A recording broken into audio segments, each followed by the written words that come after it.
తెలంగాణ అసెంబ్లీలో బడ్జెట్ను ప్రవేశపెట్టింది రాష్ట్ర ప్రభుత్వం. 2025-26 సంవత్సరానికి 3,04,000 కోట్ల బడ్జెట్ ప్రవేశపెట్టగా రెవెన్యూ వ్యయం 2,26,000 కోట్లుగా చూపించింది. గత బడ్జెట్తో పోలిస్తే ఈసారి బడ్జెట్ 14,000 కోట్ల రూపాయలు మాత్రమే పెంచింది.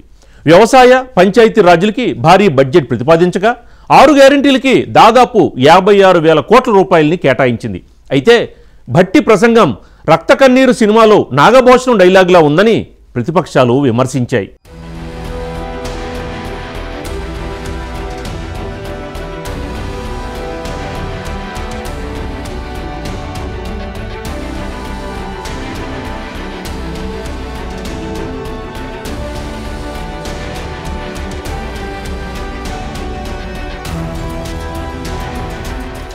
తెలంగాణ అసెంబ్లీలో 2025-26 బడ్జెట్ను ప్రవేశపెట్టింది రాష్ట్ర ప్రభుత్వం. అసెంబ్లీలో ఆర్థిక మంత్రి భట్టి విక్రమార్క 2025-26 వార్షిక బడ్జెట్ 3,04,965 కోట్లుగా, రెవెన్యూ వ్యయం 2,26,982 కోట్లుగా, మూలధన వ్యయం 36,504 కోట్లుగా చూపారు. సంక్షేమం, అభివృద్ధి ఈ ప్రభుత్వానికి జోడుగుర్రాలన్నారు డిప్యూటీ సీఎం భట్టి విక్రమార్క. అధికార పీఠం హోదాగా భావించడం లేదన్నారు. అధికారంలోకి వచ్చిన తొలి ఏడాదిలో సవాళ్లను అధిగమించామన్నారు. అంబేద్కర్ సూచించిన నైతిక విలువలు పాటిస్తూ ప్రజాపాలన సాగిస్తున్నామన్నారు. ప్రజల కోసం బాధ్యతగా వ్యవహరిస్తున్నామన్న భట్టి రైతు భరోసా 18,000 కోట్లు, వ్యవసాయ రంగానికి 24,439 కోట్ల రూపాయలు, పశుసంవర్ధక శాఖకు 1,674 కోట్లు, పౌర సరఫరాల శాఖకు 5,734 కోట్లు కేటాయించారు.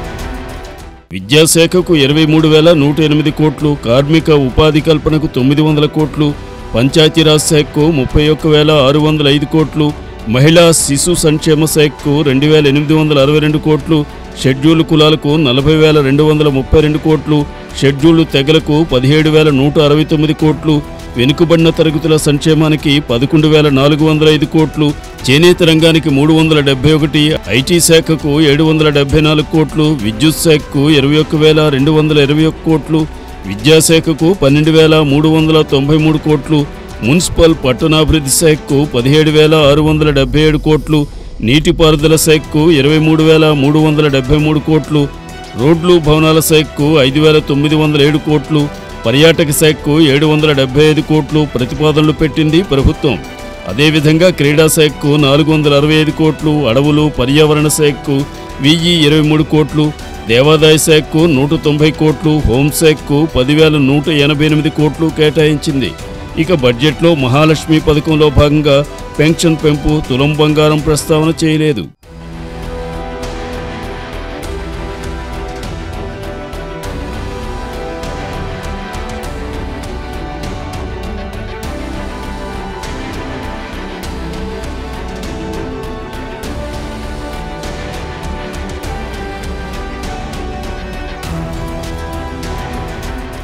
బడ్జెట్లో కీలక అంశాలైన వాటిలో state share in central taxes 29,899 కోట్లు వస్తాయని, ట్యాక్స్ రెవెన్యూ 2025-26లో 1,45,419 కోట్లు, నాన్ ట్యాక్స్ రెవెన్యూ 31,618 కోట్లు, గ్రాంట్ సైడ్ 22,789 కోట్లు చూపించారు.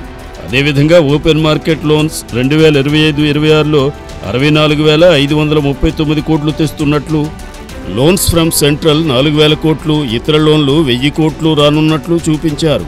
తీసుకున్న అప్పులకు ఇంట్రెస్ట్ పేమెంట్స్ 19,369 కోట్లు కట్టాల్సి ఉంటుందని పేర్కొన్నారు.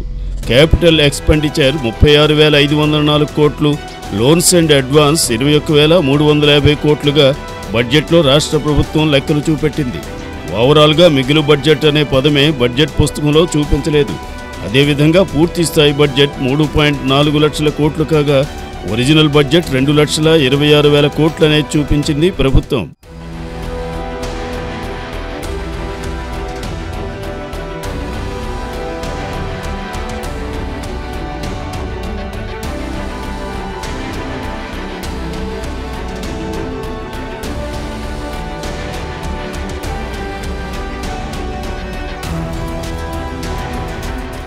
భట్టి ప్రవేశపెట్టిన బడ్జెట్ను ప్రతిపక్షాలు తప్పుపట్టాయి. బీజేపీ, బీఆర్ఎస్ ఎమ్మెల్యేలు బడ్జెట్ వాస్తవానికి విరుద్ధంగా ఉందన్నారు. బడ్జెట్లో భట్టి అబద్ధాలు, అసత్యాలు చెప్పారని మాజీ మంత్రి హరీష్ రావు విమర్శించారు. 6 గ్యారంటీలకు మంగళం పాడారని కేటీఆర్ విమర్శించారు. రక్త కన్నీరు సినిమాలో నాగభూషణం డైలాగులా భట్టి బడ్జెట్ ప్రసంగం సాగిందని బీఆర్ఎస్ ఎమ్మెల్యే వేముల ప్రశాంత్ రెడ్డి ఎద్దేవా చేశారు. తెలంగాణ ప్రజలను మోసం చేసే విధంగా, ఇచ్చిన హామీలు ఎగ్గొట్టే విధంగా రాష్ట్ర బడ్జెట్ కేటాయింపులున్నాయని బీజేపీ ఎమ్మెల్యేలు విమర్శించారు.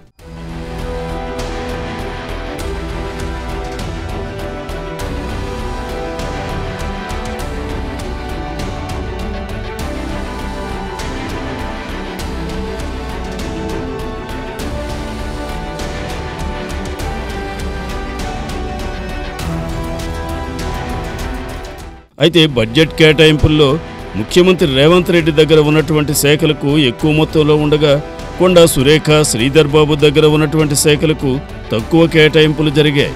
అయితే తలసరి ఆదాయం గ్రోత్ ఎక్కువగా చూపించినప్పటికీ బడ్జెట్ అంకెలను పెంచి చూపించలేదు రాష్ట్ర ప్రభుత్వం. ఈ విషయంపై రాబోయే రోజుల్లో ఎలా స్పందిస్తుందో చూడాలి.